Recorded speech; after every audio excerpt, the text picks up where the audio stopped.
First of all, I want to say thank you to the EAS group for asking me to come here. I spent the last 2 years of my life traveling around in Afghanistan, in Mali, in Iraq, so it's always a pleasure for me to spend some hours in a country in which the people don't want to kill me every day. No, but I wanted to underline, but I'm not brave. Some friends of mine ask me, why do you go there so often? You are really brave. Not at all. In this country, and generally speaking, the people shoot at you at a human level. That means that the bullets fly high in my case. The case is to speak about which kind of European policy towards the South China Sea. It's so interesting because I don't foresee any kind of European policy around, not only in Asia. As Italians, we see which kind of, I may say, friendship, collaboration our European friends provide us in the fight against the illegal migrants and so on. But for this reason, I wanted to discuss more than Asia about that. My friends Didier Villon give me a sort of carte blanche to discuss a little bit about how we perceive the situation. I'm a real expert, and in Italy we say that the expert are people that speaks, may say, very powerful, about arguments that they have no idea at all. And so I will try to show you that is a real. What we say in Italy is absolutely real. We discussed this morning, this afternoon, so much about China ambitious and so on. You wanted to create a China, may say, centric global system. You wanted to become the only global superpower, we say, fair winds and followers seas. But don't expect that the US will fade away like Gloria Swanson did in Sunset Boulevard. That's our perception in my country. In Europe, generally speaking, before I wanted to start first of all about Europe and then about European foreign policy, because Europe at least exists. In Europe, we have a different perception about China, what's going on in that far part of the world.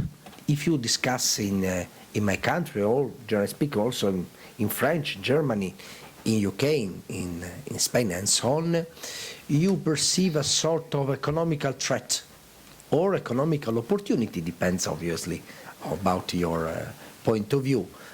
Which kind of a relation we may have with the Chinese is a problem for our markets, or is a sort of paradise for our products. Then if you go, like I've done with several Italian Minister of Defense in Manila, in Tokyo, in Hanoi or in other countries, you receive different, or in Washington DC, and in Washington DC, like the National Security Advisor told to me in White House, what they perceive is something very different. We perceive an invasion about markets in my country. What they is perceived in Manila or in Tokyo is, or in Australia, is a military threat. I don't want to discuss if it's right or wrong.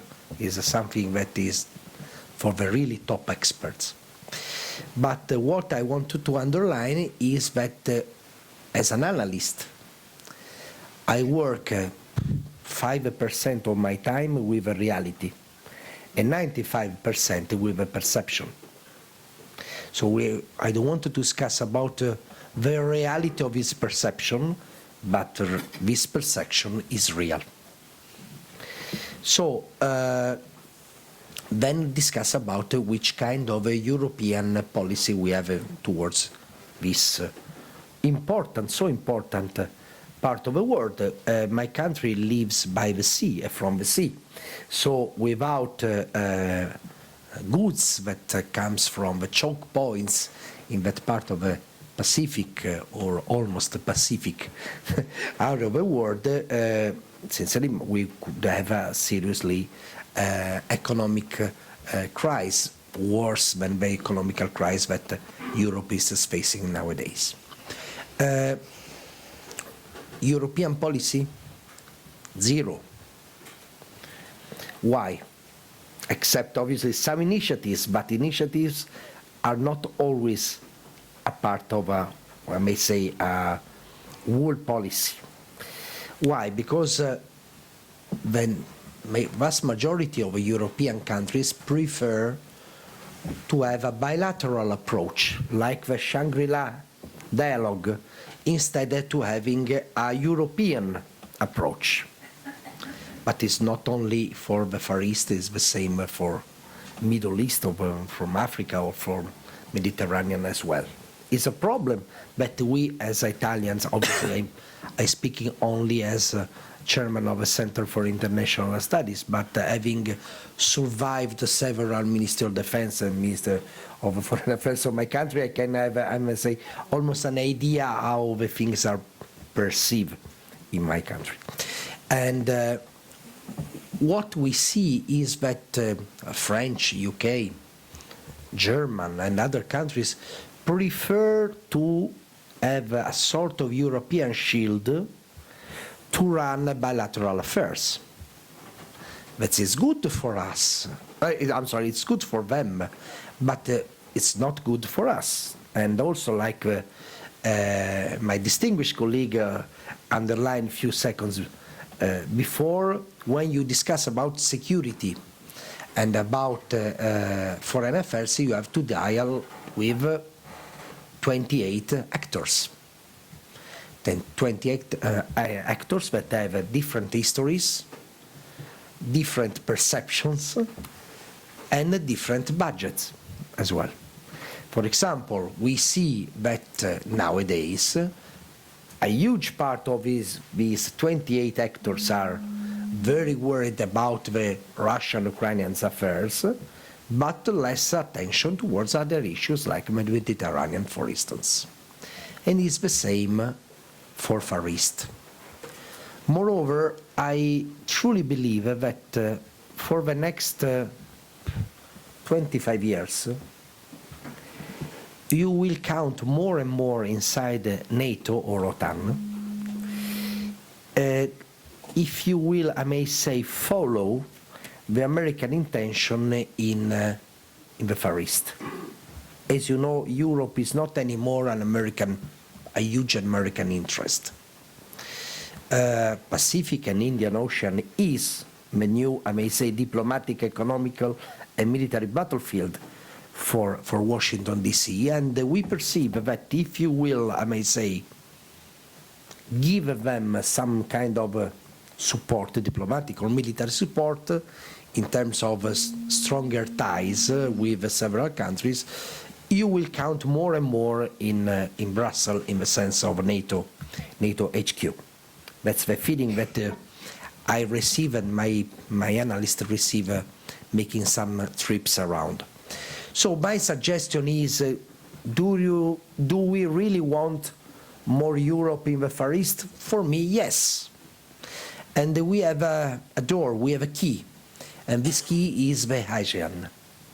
We may work with Asian to support them and to learn them how we did very good about the European Union, and we have done a wonderful work as Europeans, and also to learn by our failures as a European.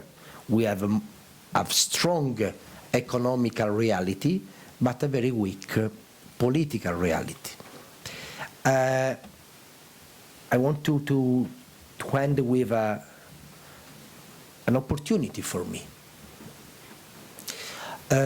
We are facing common problems.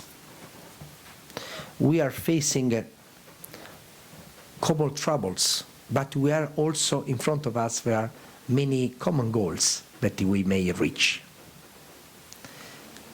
Being a European, having a real Europe, doesn't mean that you lose your French attitude, your, I may say, your British appeal, your Belgian seriousness, or your Italian way of doing. But being a part of a dream is much more, is really much more than being a part of a nightmare. Thank you very much.